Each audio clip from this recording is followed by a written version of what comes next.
you that don't know, my name's Brianna, and this is my fertility slash infertility journey. This is our second video, and today I'm going to be talking about my first appointment with my reproductive endocrinologist, also known as RE. And it was just a video consultation appointment to go over my results from Modern Fertility, which I did at home. If you want to know more about those results, the outcome was I don't have many eggs left. So I have about as many eggs as somebody in their mid-40s. So I don't have much time left to be able to have children because I will run out of eggs at some point in the near future. And I'm going to be 25 in a couple weeks. That is very young to be saying that I'm going to run out of eggs soon, but that is my reality. And if you want to know more about all that, I explain it pretty in-depthly in the first video. But getting to the appointment, this appointment, I think it was only like 30-45 minutes. And he basically went over what low AMH means, what high FSH means, which if you've seen my first video, you know that I've already done a ton of research on that to find those answers myself. But it was good to hear it again from the specialist. And, he described it in a few ways that really did make sense.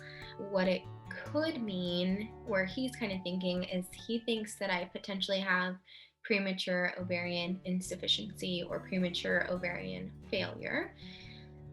What that means is that I'm going to potentially hit menopause sooner and very early compared to majority, which usually it's like mid-40s to early 50s that people hit menopause.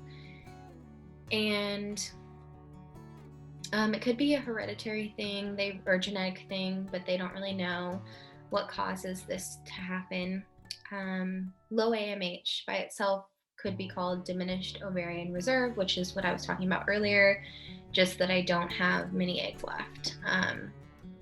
So the fact that he's already saying premature ovarian insufficiency is a little interesting.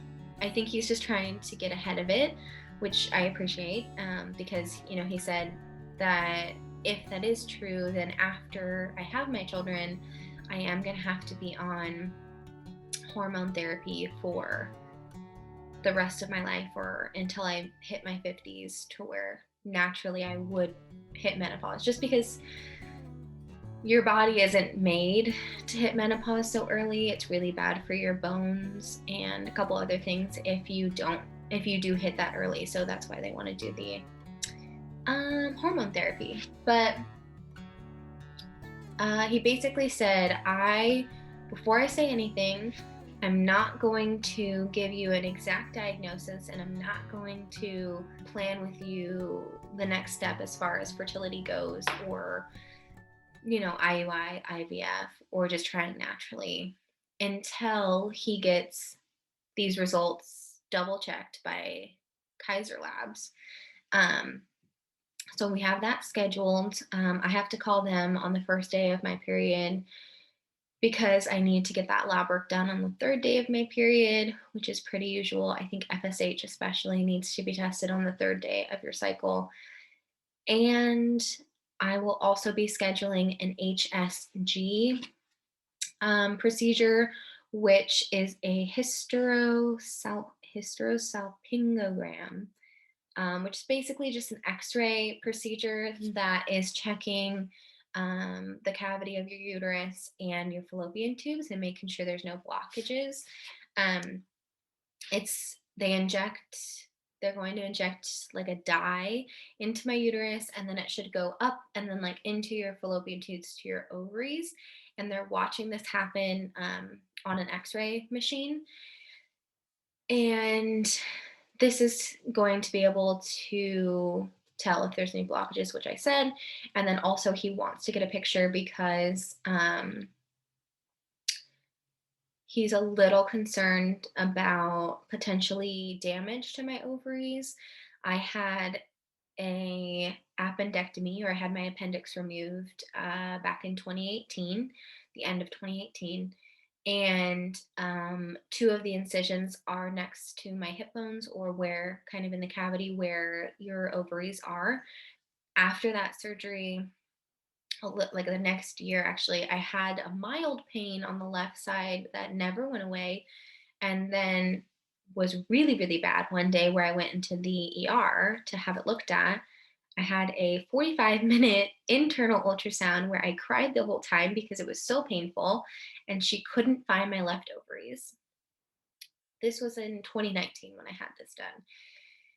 She finally found them after much fishing around, and much pain. She found them. I thought I was going to be able to look at those pictures with a doctor and then show me that everything's there and everything's okay.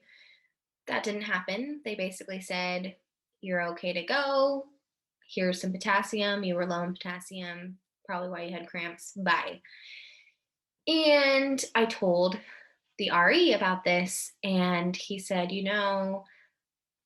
I was going to offer the HSG, but now I'm really going to consider it, or want you to consider it, because um, I really want to look at your ovaries, and I really want to make sure everything's functioning okay.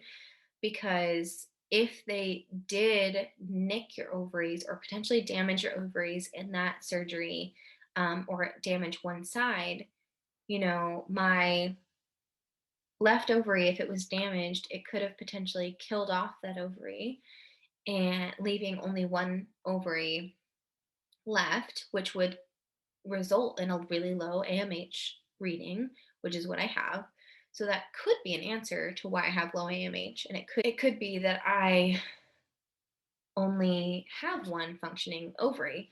Um, Now, he didn't want to say that to scare me, but like both of us are just trying to find the answers here. And so I don't know if that's true, but I'm glad that we're finally investigating it, because it's something I've been worried about since I had that surgery.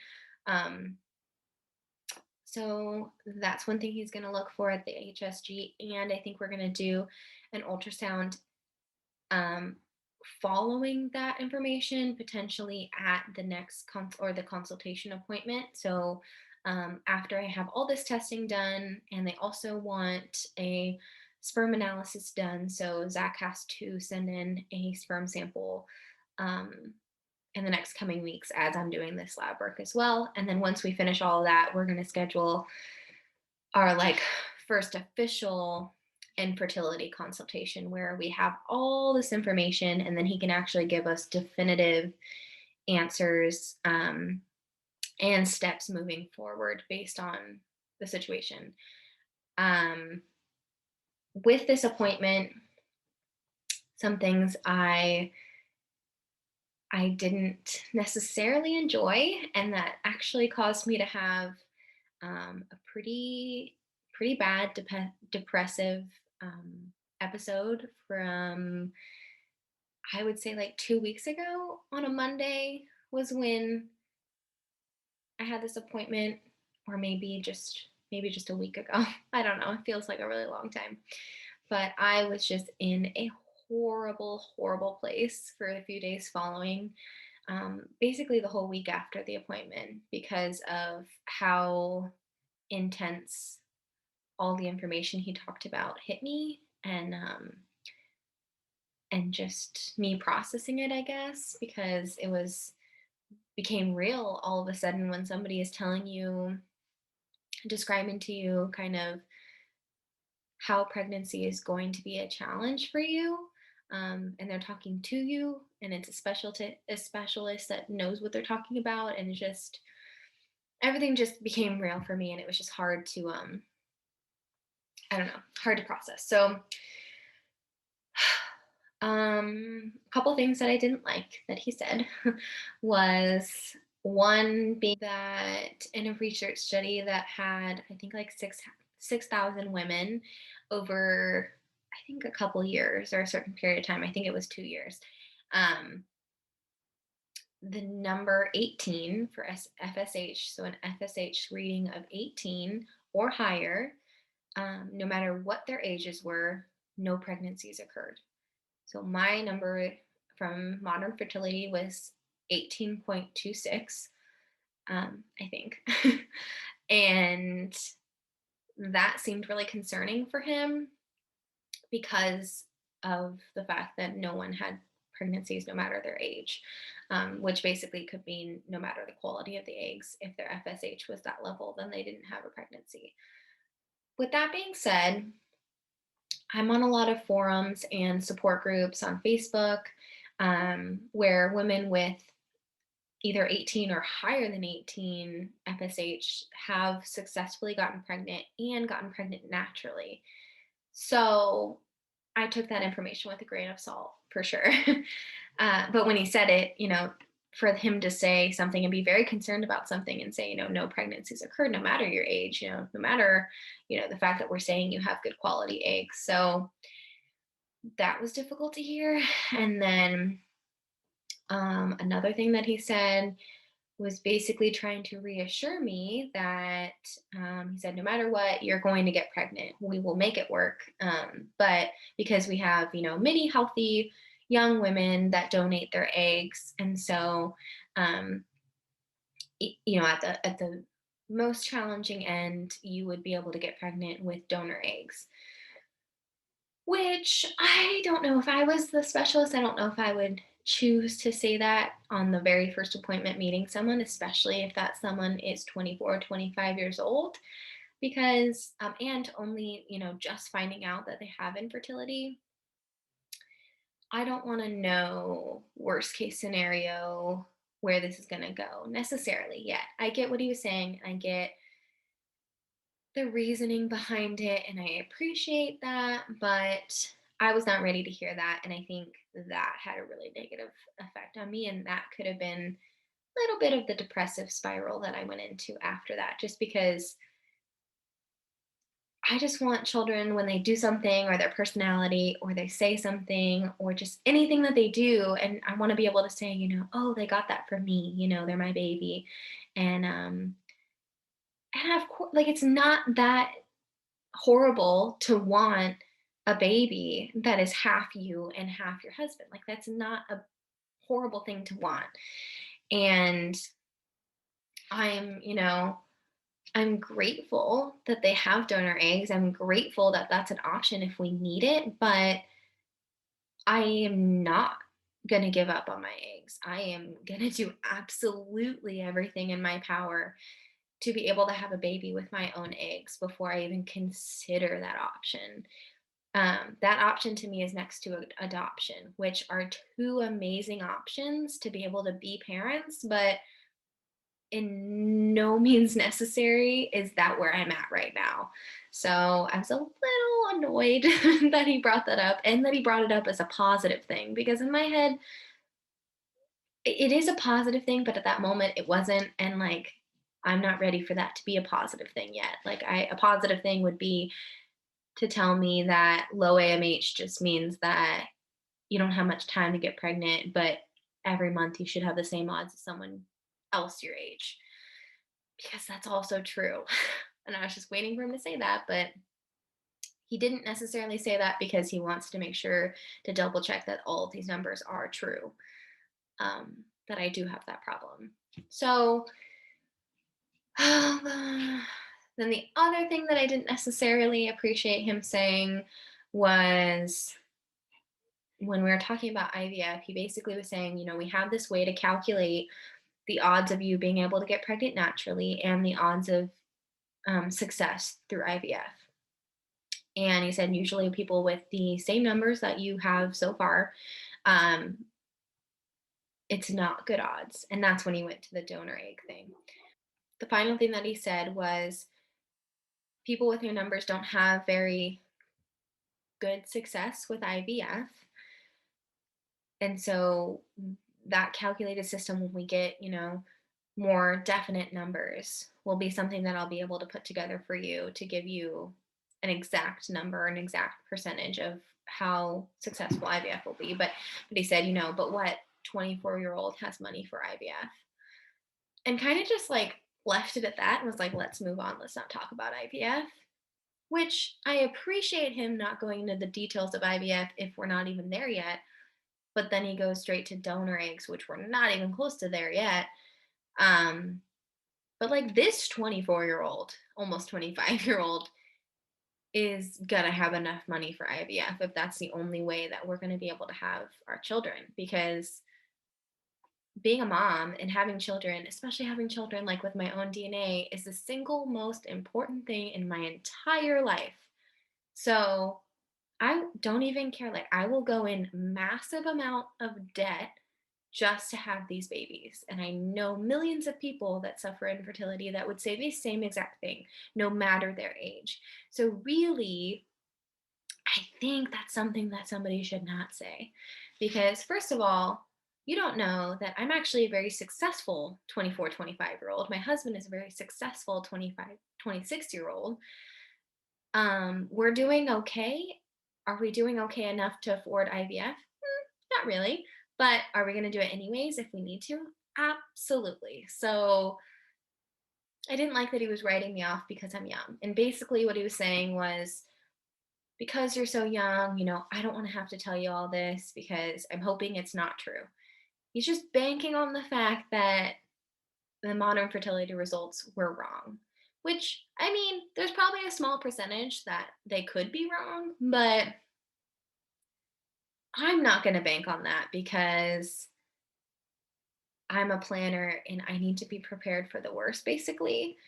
Um, because if I'm not and I keep getting blindsided, I'm going to lose my mind. So I just like to be as prepared as possible.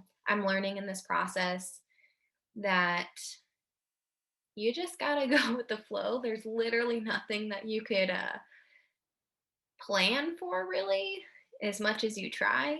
And I think, the whole calculating, if I get pregnant this month, then I'll have the baby this month, or I'll tell people this month. Like, it's just, if you're a woman going through infertility, you know exactly what I'm talking about. But it's just this continuous cycle of like scheduling, rescheduling, planning, and replanning in your head everything as much as you can, just because you have zero control over any of this.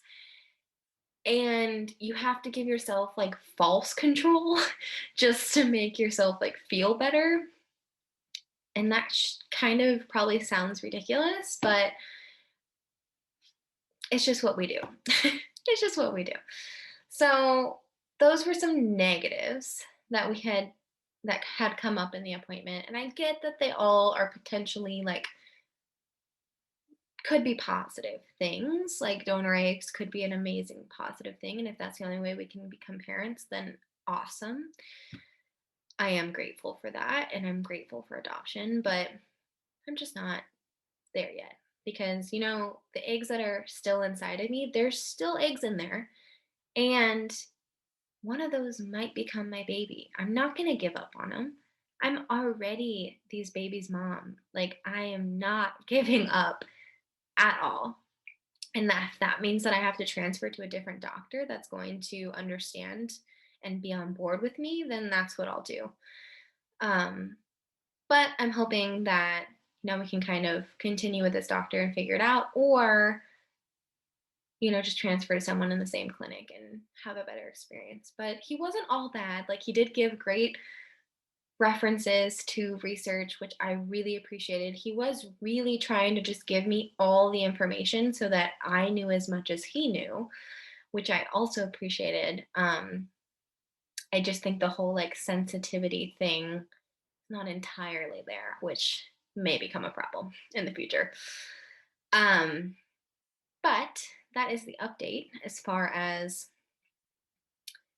how the appointment went. Like I said, I cried literally more times than I could count last week because it all hit me for the first time and it all became real for me in ways that I did not expect to happen. And I would have done this video the day that I had the appointment, or the next day. And every single day I thought about making this video, but I was just not in a healthy headspace to do that. And I hope that, you respect that I need to have boundaries for my mental health. And just as I process this along the way, I am going to be as open and honest as humanly possible and continue to share my story and put videos out here. I'm not going to put a limit on, every 2 weeks or once a month. I'm just going to follow my journey. That could mean I post 2 videos in a day or that I don't post for a whole month. But those of you that are here and that are along for the journey, I know are understanding and I know are just here to be here. And I appreciate that. And I appreciate you all taking the time to watch these videos. And there's some other things that happened last week that pertain to the depression that I was experiencing. And I'm still experiencing, but I'm definitely in a more positive place than I was last week. Which, if you've ever dealt with depression or major depression, um, you know how hard that is. And I'm still getting through it. And um, I just appreciate the space and the time that my family and friends have given me to process this, and just the support that they gave is unbelievable. And I'm just really grateful for everyone I have in my life. Um and yeah. And so, like I said, I there was something else that happened last week, and I'm gonna do a separate video to talk about that, because I really am trying to have these videos not be incredibly long, and I want them to be really easy to watch. And I think the other thing really does need to have its own video, because it's a topic that in the infertility world needs to be publicized. So if you have any questions about reproductive endocrinologists, or kind of any more details on what my appointment was about, or anything specific that he said that I didn't share with you, mainly I didn't share it because I already talked about it in my first video. It was a lot of just reiterating the same things. But please comment to this video, or you can feel free to email my email on this channel. Or if you just want to share your story, you can share it on the comments, or for more personal, private, you can share it with me on the email. I want to continue to share my journey for everyone who wants and cares about me to be able to be here and follow the journey. But I also am doing this to be able to break the stigma on infertility and be open about my experience, because I know I frantically go through YouTube every day and I feel like it's like the same people's stories.